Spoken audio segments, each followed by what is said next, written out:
이에 왕이 제사하러 기브온으로 가니 거기는 산당이 큼이라. 솔로몬이 그 제단에 1천 번제를 드렸더니 기브온에서 밤에 여호와께서 솔로몬의 꿈에 나타나시니라. 하나님이 이르시되 내가 네게 무엇을 줄꼬 너는 구하라. 솔로몬이 이르되 주의 종 내 아버지 다윗이 성실과 공의와 정직한 마음으로 주와 함께 조합해서 행함으로 주께서 그에게 큰 은혜를 베푸셨고 주께서 또 그를 위하여 이 큰 은혜를 항상 주사 오늘과 같이 그의 자리에 앉을 아들을 그에게 주셨나이다. 나의 하나님 여호와여, 주께서 종으로 종의 아버지 다윗을 대신하여 왕이 되게 하셨사오나 종은 작은 아이라 출입할 줄을 알지 못하고 주께서 택하신 백성 가운데 있나이다. 그들은 큰 백성이라 수요가 많아서 셀 수도 없고 기록할 수도 없사오니 누가 주의 이 많은 백성을 재판할 수 있사오리까? 듣는 마음을 종에게 주사 주의 백성을 재판하여 선악을 분별하게 하옵소서. 솔로몬이 이것을 구하매 그 말씀이 주의 마음에 든지라. 이에 하나님이 그에게 이르시되 내가 이것을 구하도다. 자기를 위하여 장수하기를 구하지 아니하며 부도 구하지 아니하며 자기 원수의 생명을 멸하기도 구하지 아니하고 오직 송사를 듣고 분별하는 지혜를 구하였으니 내가 내 말대로 하여 내게 지혜롭고 총명한 마음을 주노니 내 앞에도 너와 같은 자가 없었거니와 내 뒤에도 너와 같은 자가 일어남이 없으리라. 내가 또 내가 구하지 아니한 부귀와 영광도 내게 주노니 내 평생의 왕들 중에 너와 같은 자가 없을 것이라. 내가 만일 내 아버지 다윗이 행함같이 내 길로 행하며 내 법도와 명령을 지키면 내가 또 내 날을 길게 하리라. 솔로몬이 깨어보니 꿈이더라. 이에 예루살렘에 이르러 여호와의 언약궤 앞에 서서 번제와 감사의 제물을 드리고 모든 신하들을 위하여 잔치하였더라. 아멘.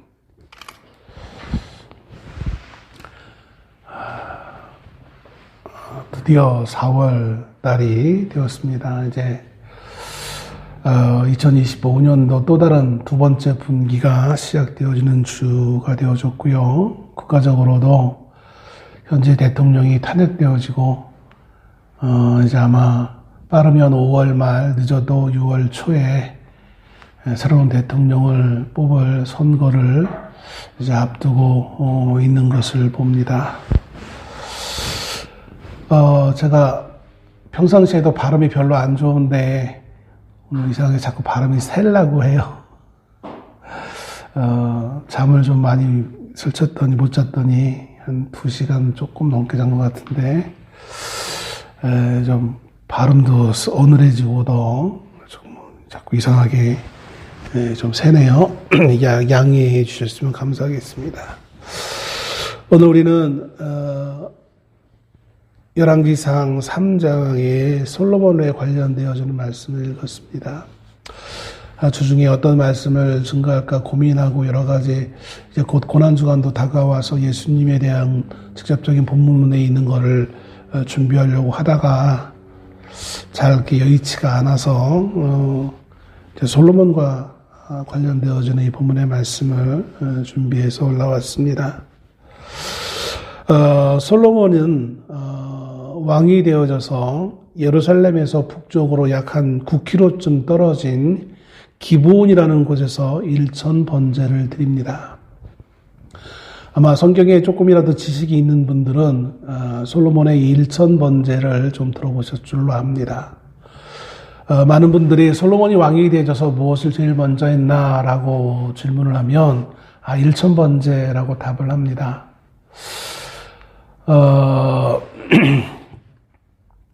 이 1천 번제는 이 번제라는 것은 히브리어로 올라라는 단어를 번역한 건데 말 그대로 희생 제물을 통째로 제단 위에 놓고 불로 태워서 하나님께 제사를 드리는 제사의 한 방법입니다.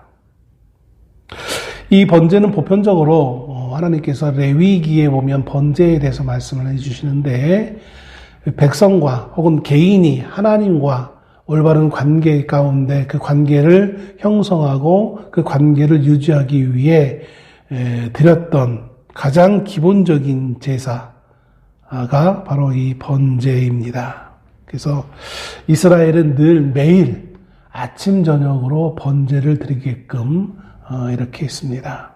그래서 늘 하나님의 백성인 이스라엘 백성들이 하나님 앞에서 하나님은 우리의 하나님이고 우리는 하나님의 백성이고 그래서 그 관계가 유지되어진다라는 그 생각 가운데 하나님은 아침 저녁으로 매일 번제를 드리라고 이렇게 레위기에 명령하고 계신 것을 보게 되어집니다.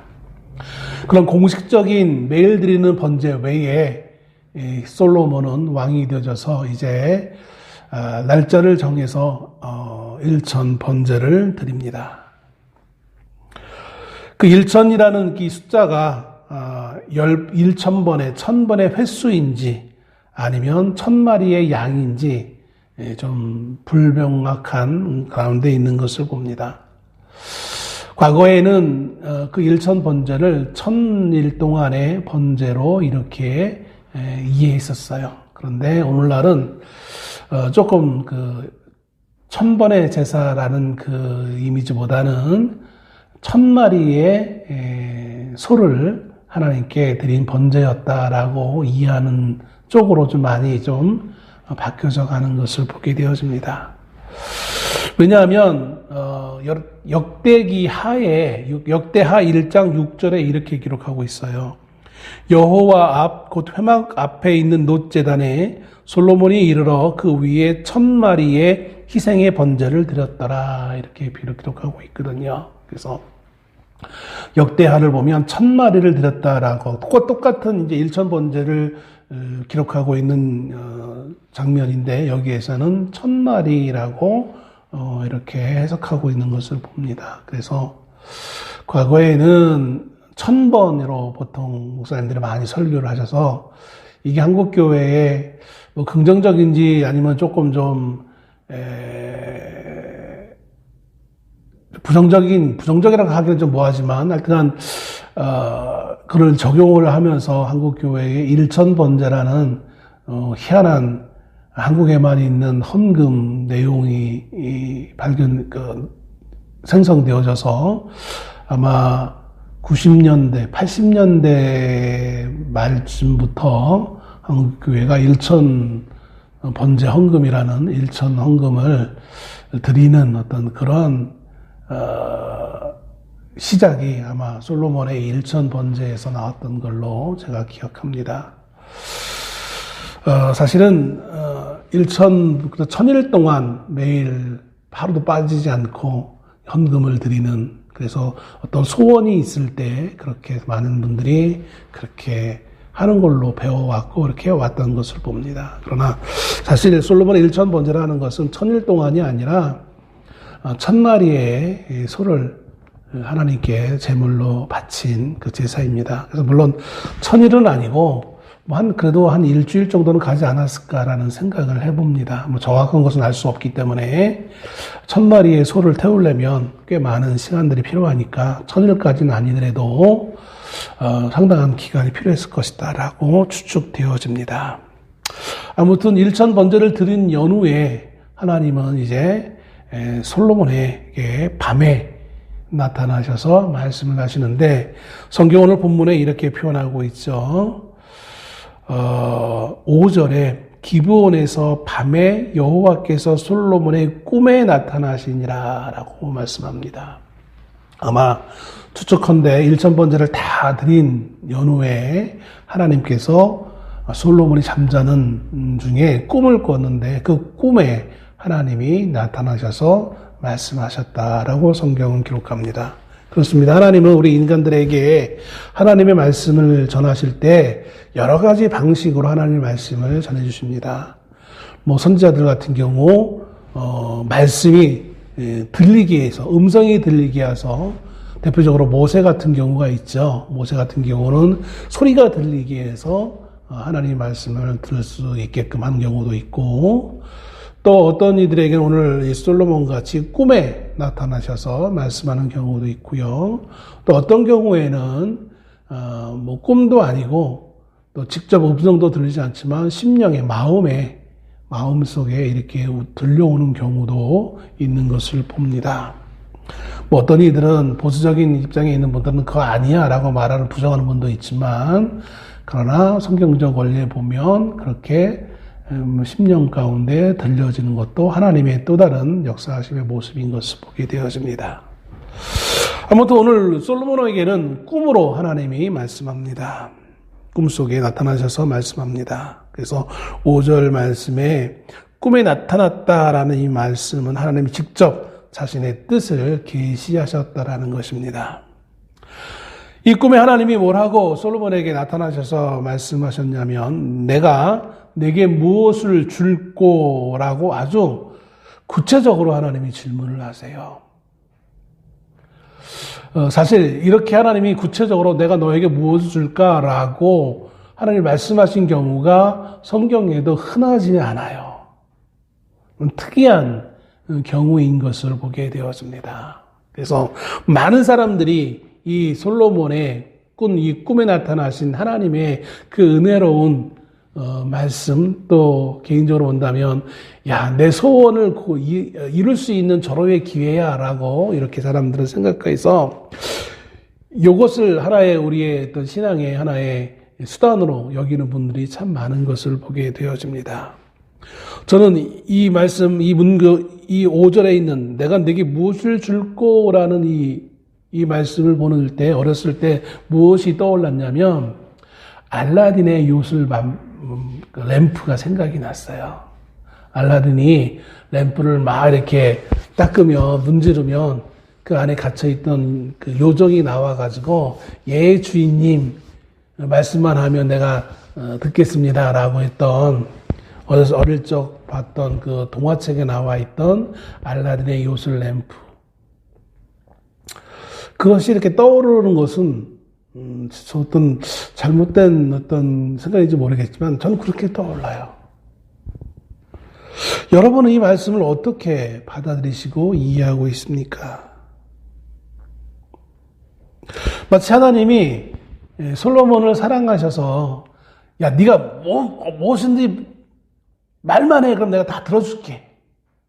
그리고 그 앞전에 뭐가 있었다고 그랬습니까? 일천번제. 천번의 열심을 다하면, 아주 지성을 다하면 하나님은 응답하시는 하나님. 뭐 이게 굳이 틀린 것은 아니지만 우린 그렇게 막 공식화해가지고, 앞에서도 언급했지만 한국 교회에 일천번제라는 특이한 헌금 제도를 만들어내가지고 1000일 동안 우리가 이렇게 정성을 다하면 하나님이 소원 들어주신대. 참 성경에도 없는 이상한 어떤 축복의 방법을 우리는 발견해내서 성도들이 그렇게 기대는 것을 보게 되어집니다. 오늘 하나님이 솔로몬에게 뭔가 축복하기 위해, 뭔가 소원을 들어주시기 위해 갑자기 꿈에 나타난 것처럼 이 본문의 뉘앙스만 보면 우리는 그렇게 이해하기가 쉬워요. 그리고 우리는 그처럼 솔로몬처럼 우리도 하나님을 만나서 하나님께 우리의 소원을 구하고 그리고 응답받기를 원하는 것이 우리의 보편적인 그런 모습이 아닐까라는 생각을 해보게 되어집니다.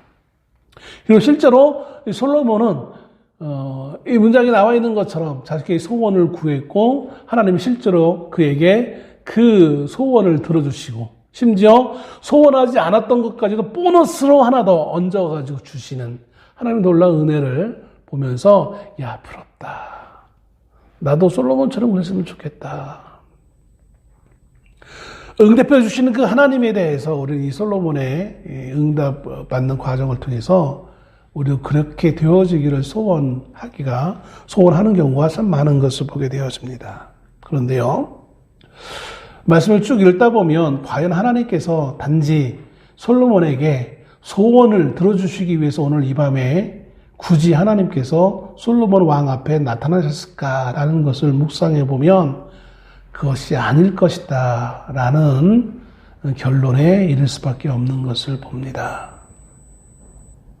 하나님이 특별히 솔로몬이 이뻐서 남이 하지도 않는 일천번제를 드렸기 때문에 솔로몬에게 나타나서 야, 내가 정말 기분이 좋으니까 너 뭐 원하는 거 있으면 다 얘기해. 다 들어줄게. 흔히 말하는 뭐 성경에 보면 나라의 절반이라도 내가 주겠노라고 하는 그런 왕들처럼 하나님이 그렇게 막 기분 좋으셔가지고 이렇게 하는 걸까? 좀 진득하니 계시지 못하고 이렇게 하나님은 기분이 좋아가지고 막 그렇게 소원 말해봐 막 소원을 응답해 주시지 않으면 안 될 정도의 막 그냥 그런 기분 좋음이 있으셔서 하나님이 솔로몬에게 이 말씀하신 걸까? 그것은 아닌 것 같아요. 정말 하나님의 의도하심은 뭐냐면 내 소원이 내게 무엇을 줄 거라는 질문 가운데 하나님이 숨겨져 있는 내용은 뭐냐면 너의 우선순위가 무엇인지를 하나님이 지금 알고자 하고 듣고자 하고 고백하기를 원하시고 있는 것이 아닐까라는 생각을 해보게 되었습니다. 우리 인생들은 살아가면서 각자마다 우선순위가 있어요. 오늘 현대인들은 거의 비슷비슷하게 우선순위가 있는 것 같긴 하지만, 일단 돈 부자 되는 거, 아픈 사람은 건강한 거, 이런 게 이제 우선 우리의 순위겠죠. 그리고 그것이 우리에게 필요한 것들이라는 사실을 부정할 수는 없습니다. 아픈 사람이 병 낫는다는 게 그게 어떻게 잘못된 것이겠습니까? 그죠? 아픈 사람일수록 나 빨리 병이 낫기를 원해요. 당연한 소원인 거예요. 그것이 우선순위일 수밖에 없어요. 사업하는 사람에게 사업 잘 되는 거요. 당연히 우선순위일 수밖에 없죠. 입시생들에게 좋은 대학 가는 거요. 당연한 거겠죠. 취업을 원하는 사람에게 취업하는 거요. 당연한 것이겠죠. 그런데 우리 주님이 기도에 대해서 말씀하시면서 뭐라고 말씀하시냐면 믿고 구하라라고 말씀하셨어요. 근데 그걸로 끝나는 게 아니라 그 이어서 하는 말씀이 뭐라고 하냐면 너희는 먼저 그의 나라와 그의 의를 구하라. 그리하면 이 모든 것을 너희에게 주시리라 라고 말씀하신다는 거예요. 왜 예수님은 제자들에게 기도에 대해서 말씀하시면서 믿음으로 구하면 돼. 그럼 내가 너희들 받을 거야 라고 그런 식으로 말씀하시다가 갑자기 왜 추가적으로 아무도 묻지 않았는데 너희는 먼저라는 단어를 굳이 쓰시면서까지 그의 나라와 그의 의를 구하라 라고 말씀하셨을까요? 이건 단지 기도에 관련되어지는 것으로 끝나는 것이 아니라 우리의 삶의 우선순위를 말씀해 주고 있는 거예요. 솔로몬도 마찬가지입니다. 그의 아버지 정말 유명했던 정말 이스라엘 백성이라면 누구도 부정할 수 없는 위대한 왕 다윗을 아버지로 둔 그러한 사람으로서 아버지 다윗을 이어서 한 나라의 왕이 되어졌습니다.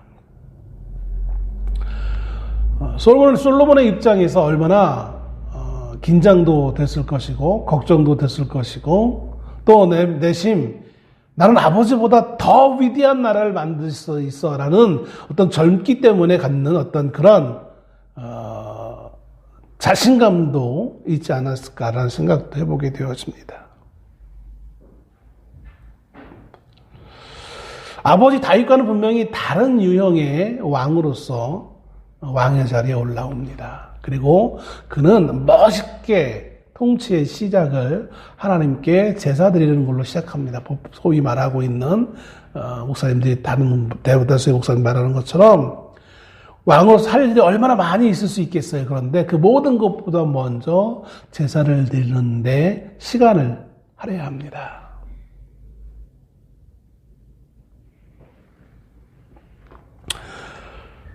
그러한 솔로몬에게 하나님은 굳이 나타나셔서 그에게 내 소원이 무엇이냐라고 질문을 하시는 거예요. 왕이라면 단지 왕의 어떠한 왕이 되기 위해 준비되어졌던 사람이라면 당연히 왕으로서 내가 이 나라를 정말 잘 다스리겠노라고 고백하는 게 당연하지 않겠어요? 왕이 됐는데 나는 백성도 돌볼 필요도 없고 내가 하고 싶은 거 다 하겠습니다. 이런 식의 왕이라면 왕으로서의 자질이 없겠죠. 그래도 좀 누가 보더라도 모양나게, 더군다나 하나님의 백성을 다스릴 왕으로서 이제 내가 하나님을 예배하면서 시작해야지. 한 주의 시작을 우리는 주일이라고 얘기하잖아요. 주님의 날, 교회에 와서 예배하면서 이 예배를 통해서 한 주의 시작을 하는 것입니다.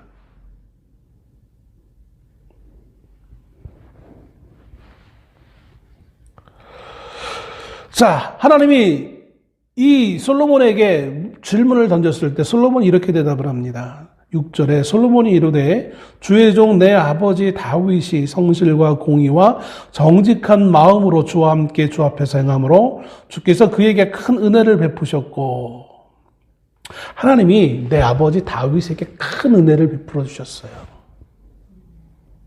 개인적으로도 큰 은혜였고, 그로 말미암아 다윗이 이스라엘이라는 나라를 온전하게 통일 국가를 통치했고, 그래서 주변의 모든 나라가 부러워할 만한 강한 나라로 세우셨다라는 것이겠죠. 그런데 왜 그것이 가능했느냐? 왜 하나님이 은혜를 베푸셨느냐? 그 이유를 솔로몬은 어떻게 이해했냐면, 주의 종 내 아버지 다윗이 성실과 공의와 정직한 마음으로 주와 함께 주 앞에서 행했다라는 거예요.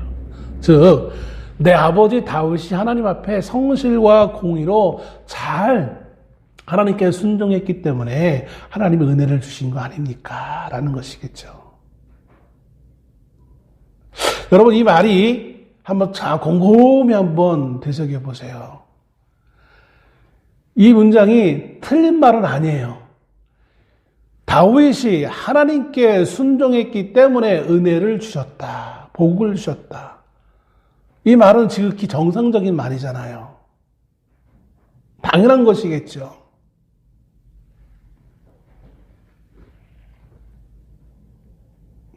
하나님이 그렇게 다윗이 순종했기 때문에 은혜를 주셨고, 오늘 다윗의 아들들 가운데 솔로몬인 나를, 아버지를 이어 왕에 오르게 한 것도 다윗이 순종했기 때문입니다. 흔히들 생각하는 것 말대로 맞는 말이야 라고 생각할지 모르겠어요. 그런데 여러분, 한번 곰곰이 한번 생각해 보세요. 여기 솔로몬이 이해하고 있는 다윗이 성실과 공의와 정직한 마음으로 주와 함께했다. 주와 함께한 거는 틀리지 않아요. 그런데 문제는 다윗이 정말 한 번도 실수 없이 정말로 온전하게 하나님께 했기 때문에, 하나님과 함께 했기 때문에 하나님의 은혜를 부어주셨는가. 논리적으로 맞는 것 같지만 여기에는 큰 함정이 있어요. 이 성실과 공의라는 것은 사실 원래 하나님의 속성이에요. 이 하나님의 속성이 우리에게 전가되어졌을 뿐이에요. 즉, 우리 안에는 성실이 없어요. 우리 안에는 공의가 없어요. 이건 하나님의 것이에요. 하나님의 것인데 하나님이 우리에게 그냥 빌려줬을 뿐인 거예요. 물론 우리가 하나님 앞에 순종하고 믿음으로 살아야 돼요. 그런데 우리가 순종하고 믿음으로 행했기 때문에 하나님이 우리에게 꼭 은혜를 준다라고 생각하면 우리의 착각일 가능성이 많아요. 무슨 말이냐면, 그러면 하나님 앞에 그러면 우리가 순종하지 않아도 돼요? 이렇게 또 질문할까 봐 말씀을 드립니다. 하나님의 은혜를 주심은 우리의 순종의 대가가 아니라는 거예요. 왜냐하면 여기서 말하고 있는 이 은혜라는 단어의 의미가 있는 거예요. 이 은혜라는 단어는 히브리어 헤세드란 말을 번역한 겁니다. 이 헤세드란 말에는 은혜라는 뜻 외에 긍휼, 자비라는 뜻이 있어요. 그리고 이 은혜, 긍휼, 자비라는 이 단어는 무엇과 연결되어지냐면, 즉 이 헤세드라는 단어가 무엇과 연결되어지냐면, 이 헤세드라는 단어는 그냥 혼자 존재하는 게 아니라 반드시 무엇과 연관되어지냐면 하나님의 언약과 연관되어지는 거예요. 그러니까 하나님의 언약이 없으면 이 헤세드라는 것이 적용이 안 돼요. 언약 안에서 하나님께서 우리에게 은혜를 주시는 거예요. 무조건적으로 내가 잘해야지, 열심히 해야지 해서 받는 게 아니라 하나님이 하나님의 백성에게 주신, 하나님이 약속하셨기 때문에 주시는 일방적인 것, 이게 은혜라는 거예요. 그래서 종교개혁자 칼빈은 그의 5대 교리가 있는데 그 첫 번째가 뭐냐면, 첫 번째는 아니고 세 번째인가요? 거기에 보면 불가항력적 은혜라는 단어가 있어요. 전적 타락이 첫 번째고, 두 번째가 무능력, 세 번째가 불가항력적 은혜예요. 우리가 거절할래야 거절할 수 없는 은혜예요.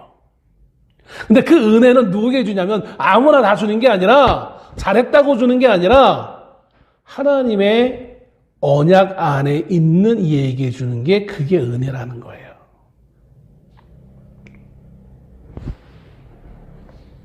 그래서 여기에는 이 은혜라는 것은 쉽게 얘기해서 상만 있는 게 아니라 뭐도 있냐면 반드시 상과 반대되어 있는 뭐 있어요? 벌도 포함되어 있는 거예요. 우리는 하나님의 은혜라고 하면 무조건적인 상만 생각하잖아요. 근데 상만 은혜가 아니라 벌도 은혜인 거예요. 하나님의 언약 안에, 쉽게 얘기해서 아버지와, 그러니까 부모와 자식과의 관계를 생각하시면 돼요. 남의 자식은 잘했건 못했건 관심의 대상이 아니에요. 그죠? 내 자녀이기 때문에 잘했을 때 칭찬도 하는 것이고, 못했을 때는 꾸중도 하는 거예요. 이 자녀이니까라는, 이게 하나의 일종의 언약을 대신하고 있는 거거든요.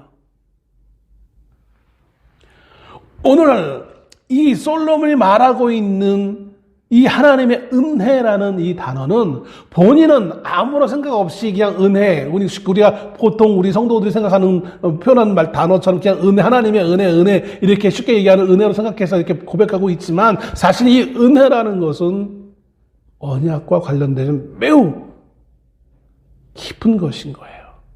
요거를 다윗은 알고 있었어요. 그러니까 다윗이 늘 시편을 보면 자신의 범죄함 가운데서도 늘 하나님 앞에 나가고자 했던 그 이유가 바로 이 언약 때문이었던 거예요. 근데 솔로몬 이 언약은 아무런 이해도 없이 그저 다윗이 잘했으니까 하나님이 이렇게 다윗에게 복을 준 거예요. 이런 아주 1차원적으로 생각을 한 거예요.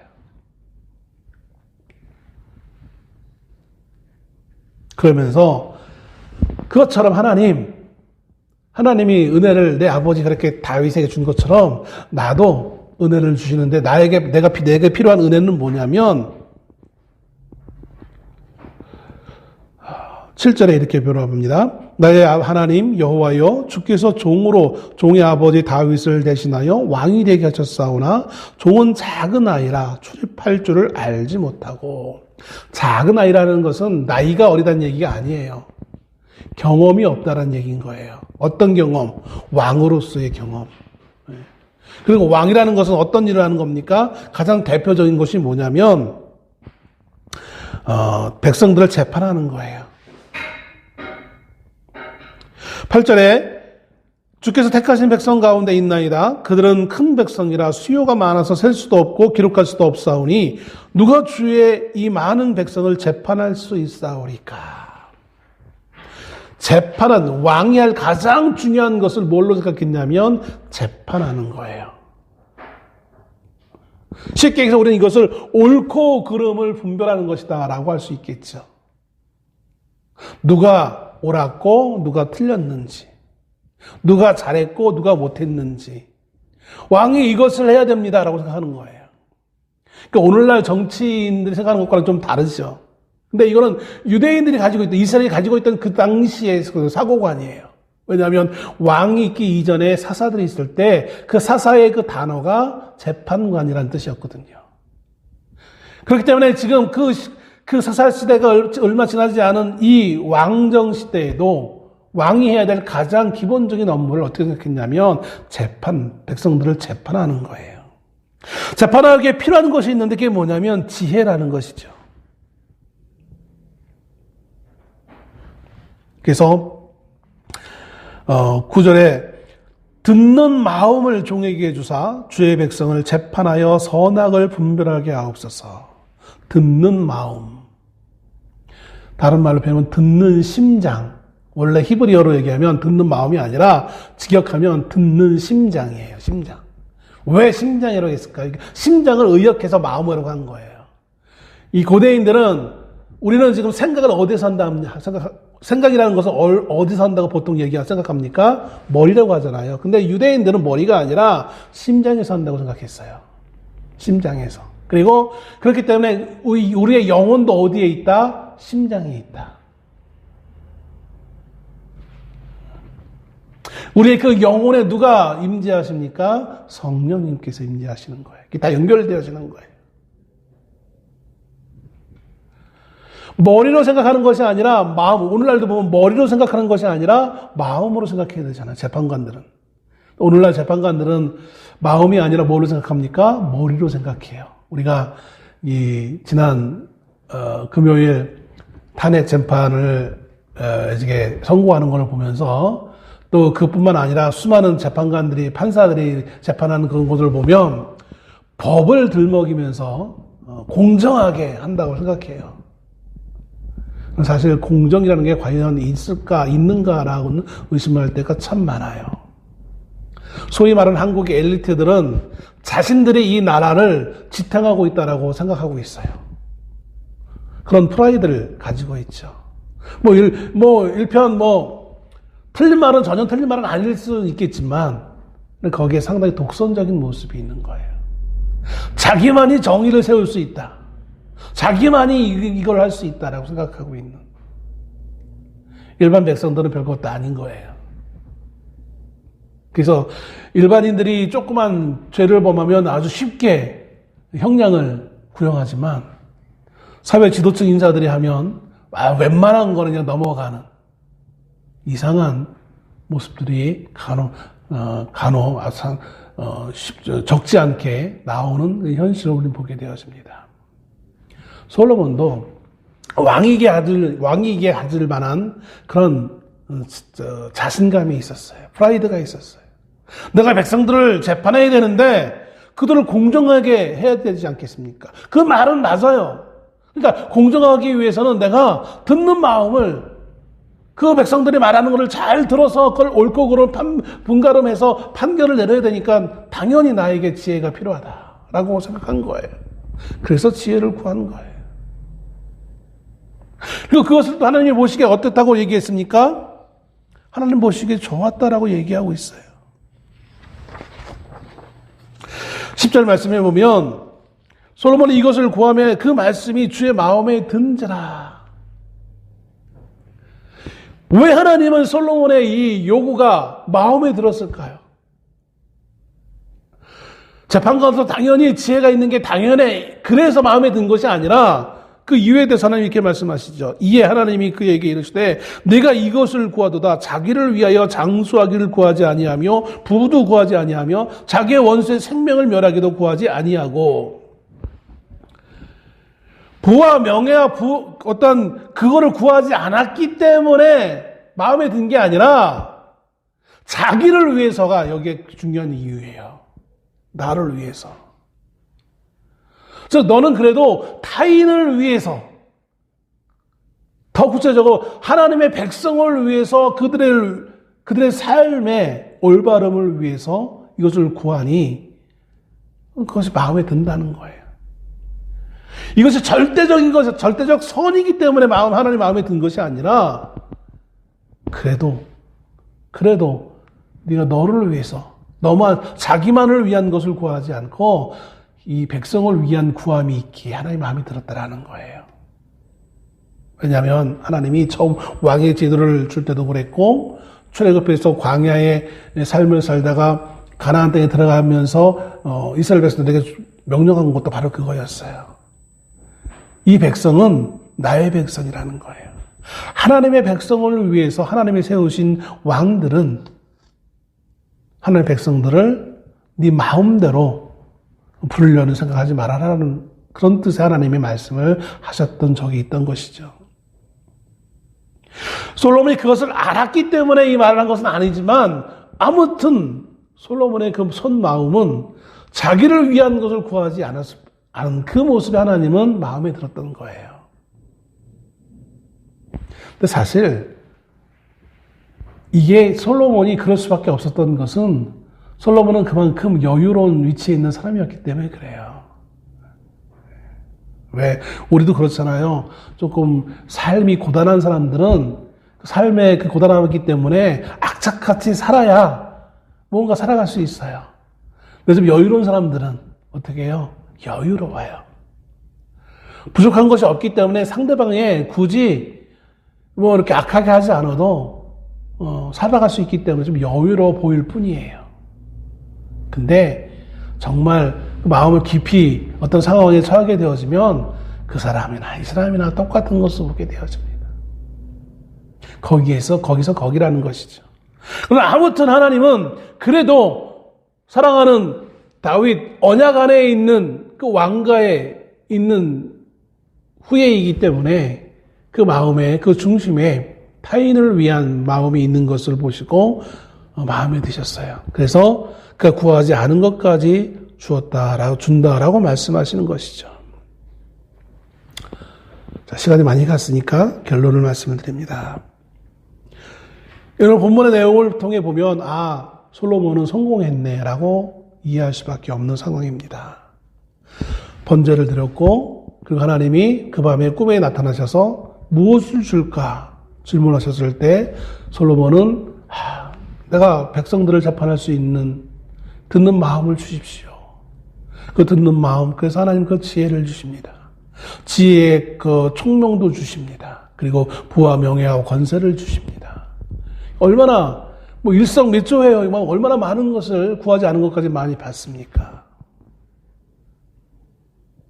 근데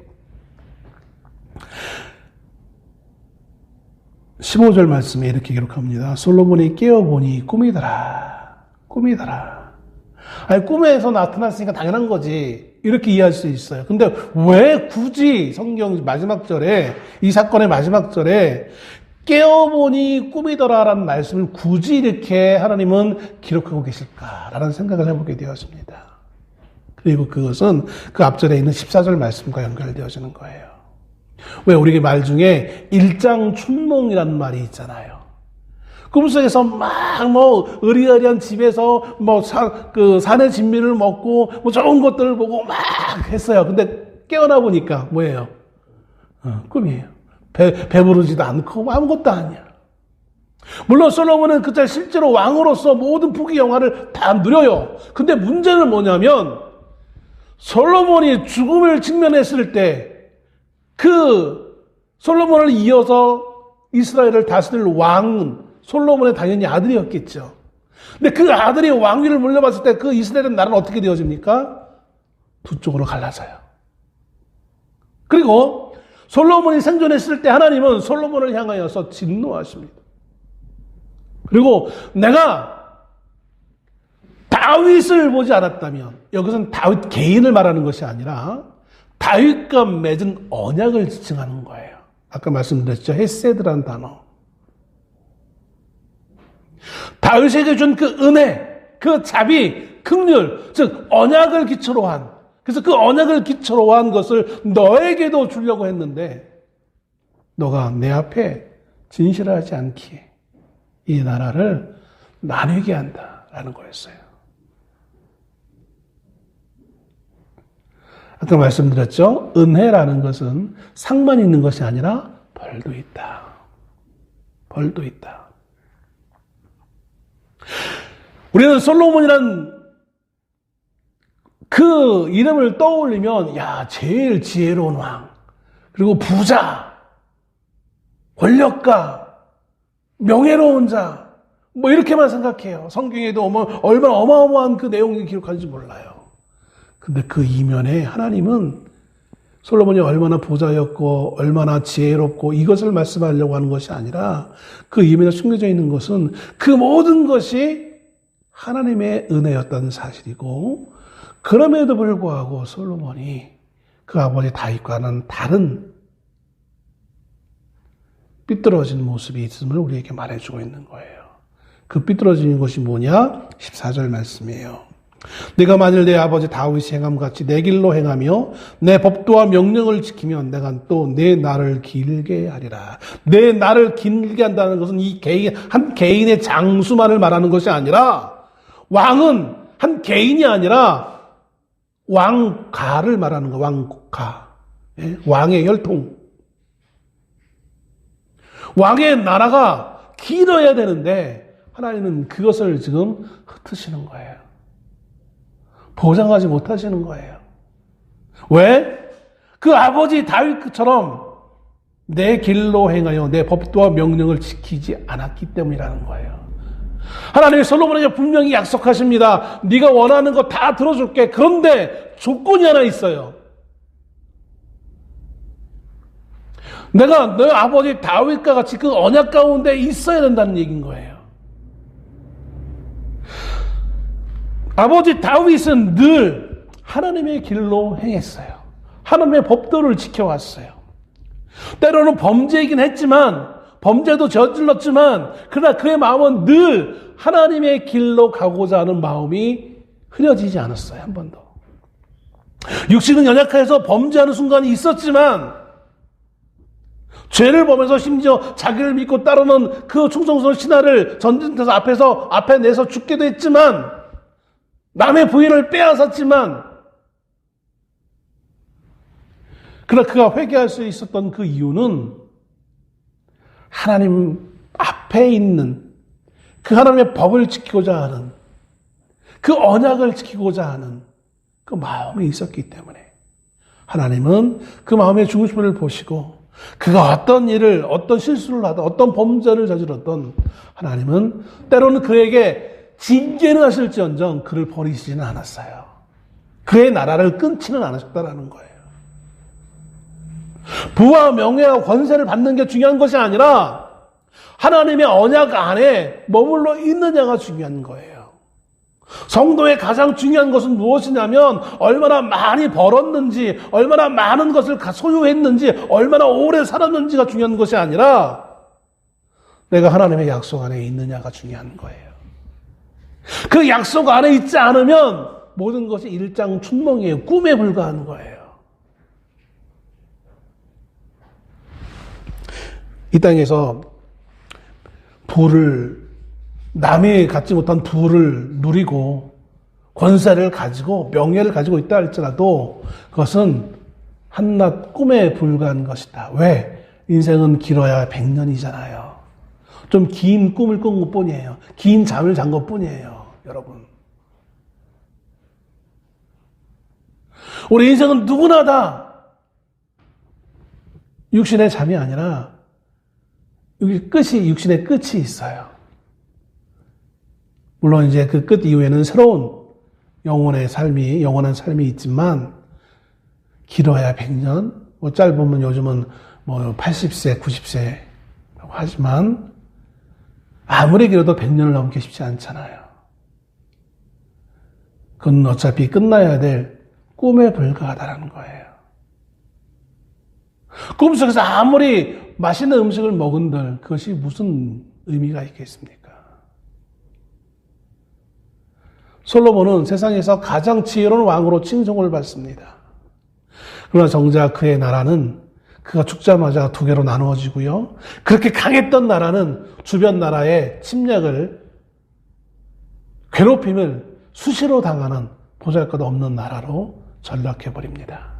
그게 오래가지 않아요. 솔로몬이 죽자마자. 하나님 주셨던 그 지혜, 백성을 올바로 선악을 분별하게 하셨던 그 지혜를 가지고 그는 무엇을 했느냐면 자신들의 정적들을 제거하는데 그 지혜를 사용했어요. 그래서 그 정적들을 제거하고 이걸 통치술이라고 말할 수도 있겠죠. 오늘날로 본다면. 왕의 통치술, 왕의 정적들을 제거하는 거 당연한 거 아니야 라고 볼지 모르겠지만 그는 그 정적들을 제거하면서 자신의 방식으로 자신의 나라를 세워가는 거예요. 하나님의 나라가 아니라. 여러분, 오늘 우리는 어떤 꿈을 꾸고 있습니까? 하나님의 약속 안에, 하나님의 언약 안에 있는 우리가 될 수 있기를 소원합니다. 우리의 꿈이 부와 명예와 권세를 구하는 꿈이 아니라 우리가 하나님의 언약 안에 있는 자로서의 꿈을 꿀 수 있는 우리가 될 수 있기를 소원합니다. 솔로몬이 꾼 꿈은 하나님의 약속과는 아무런 상관이 없었어요.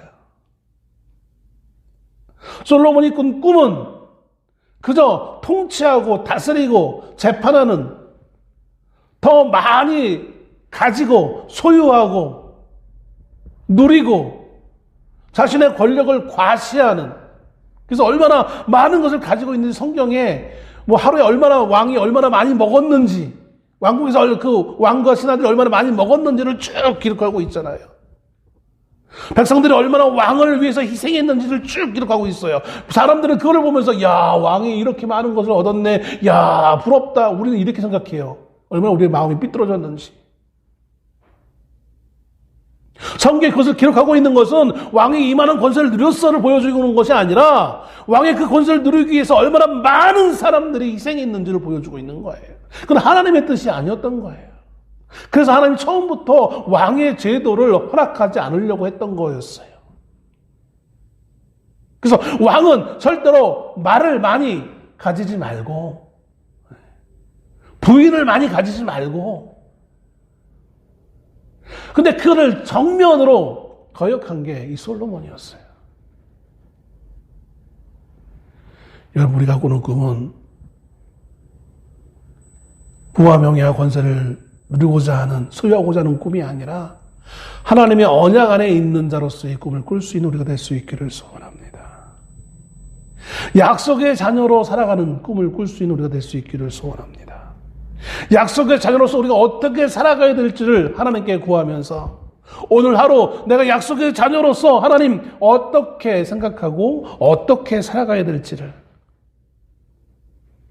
누구를 만나며 그에게 어떻게 대해야 될지를, 사람을 만나면 저 사람을 이용해서 어떻게 좀 내가 편할까라는 것을 궁리하면서 살아가는 것이 아니라 저 하나님의 사람을 내가 어떻게 섬길지, 어떻게 사랑할지를 생각하며 살아갈 수 있는 우리가 될 수 있기를 주의 이름으로 축원합니다. 기도하겠습니다.